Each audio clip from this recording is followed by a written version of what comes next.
పార్వతీపురం మన్యం జిల్లా గుమలక్ష్మీపురం మండల కేంద్రం భద్రగిరి సామాజిక ఆరోగ్య కేంద్రంలో స్వస్థనారి స్వశక్తి పరివార్ కార్యక్రమం నిర్వహించారు. ఈ మేరకు సిహెచ్సి వైద్యుల ఆధ్వర్యంలో అసంక్రమిత వ్యాధుల కోసం అవగాహన కల్పిస్తూ మహిళలకు స్క్రీనింగ్ పరీక్షలు చేశారు. ఆరోగ్యంగా ఉండేందుకు పలు సూచనలు సలహాలు ఇచ్చారు. ఆరోగ్యకరమైన మహిళలు బలమైన కుటుంబాల కోసం ఈ వైద్య శిబిరాలు ఏర్పాటు చేస్తున్నామని చెప్పారు.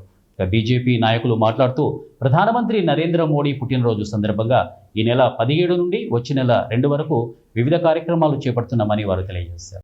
మోడీ గారు పుట్టినరోజు సందర్భంగా ఈరోజు గుమ్మలక్ష్మీపురం భద్రగిరి ఏరియా హాస్పిటల్లో మెగా మెడికల్ క్యాంపు మరియు రక్త శిబిరం కార్యక్రమం ఏర్పాటు చేయడం అయింది. ఈ కార్యక్రమానికి నాయకులు అంతమంది ఇచ్చేస్తున్నారు. అలాగే మాలమూల గ్రామ ప్రజలు కూడా వచ్చి ఈ శిబిరాన్ని దగ్గరకు వచ్చి వాళ్ళ యొక్క రోగులను బాధలను చూపించుకొని బ్లడ్ క్యాంపు కూడా వచ్చి చాలా మంది ఉన్నారు.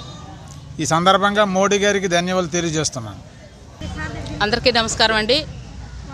ఈరోజు మన భారత ప్రధాని నరేంద్ర మోడీ గారి పుట్టినరోజు సెప్టెంబరు 17 నుండి అక్టోబర్ 2వ తేదీ వరకు ఈ కార్యక్రమాన్ని కంటిన్యూగా పుట్టినరోజు కార్యక్రమాన్ని ఏదో ఒక కార్యక్రమం రూపంలో చేయడం జరుగుతుంది. అదే సందర్భంలో ఈరోజు భద్రగిరి హాస్పిటల్లోని మెగా క్యాంపు పెట్టడం జరిగింది.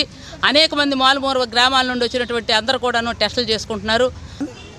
భారతదేశ ప్రధానమంత్రి నరేంద్ర మోదీజీ గారి పుట్టినరోజు కార్యక్రమానికి 17 తారీఖు నుండి అక్టోబర్ 2వ తారీఖు వరకు జరిగే ఈ కార్యక్రమాలు ఏమైతే చేస్తున్నామో ఆరోగ్యపరంగా అయితేనేమి సంక్షేమ పథకాలు అయితేనేమి ఈ కార్యక్రమాల మీద ఈవేళ కురుపాం నియోజకవర్గం గుమ్మలక్ష్మీపురం హాస్పిటల్లో జరుగుతున్నటువంటి కార్యక్రమానికి రక్తదాన శిబిరం కార్యక్రమానికి అందరూ ఇచ్చేసి విజయవంతంగా ఈ కార్యక్రమం చేస్తున్నటువంటి మన బీజేపీ మండల కన్వీనర్ అప్పలస్వామి గారికి, అలాగే బీజేపీ నాయకులకు, మా కూటమి నాయకులు వెంపట భారతి గారికి, అలాగే నా తోటి కార్యకర్తలకు అందరికీ ధన్యవాదాలు తెలియజేస్తూ